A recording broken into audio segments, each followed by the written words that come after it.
হ্যাঁ কবে থেকে শাড়ি বিক্রি করে? কবে থেকে শাড়ি বিক্রি করি এটা কি হইছে পূজা তো হচ্ছে শাড়ি বিক্রি করে দিই পূজা মাল? হ্যাঁ দেখি দেখি শাড়িগুলি মা দেখি দেখি শাড়িগুলি কি এগুলি কি কি এমনি করে দোকানে শাড়ি দেখে আরে শাড়ি দেখতেছিলাম আমি শাড়ি দেখে হ্যাঁ শাড়ি লবেন আমার জানা আছে কি শাড়ি লবেন আমার জানা আছে যেমনি আইছে উল্টা পাই এমনি বাইরে যান চলো আচ্ছা এটা কত এটা কত?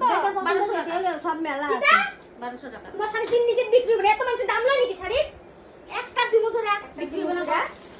এগুলি কি শাড়ি পেছনে এত দাম লয় নাকি হ্যাঁ? জানা আছে কি করো জানা আছে জানা আছে। ওই পাল্লা হাতে করে আরেকটা উঠায় লয়ে দেবো কা ওই যে কইছি না স্বভাব আমার জানা আছে না জানার মতো না ঠিক আছে এই সাইকেল লয় পরে পয়সা না দিয়ে ওই দিবে। বাপরে এখানে মামা বাড়ির আবদার না শর্ট ব্যাকআপ থেকে পয়সা লইয়া পরে আইস যা যা ধরবি না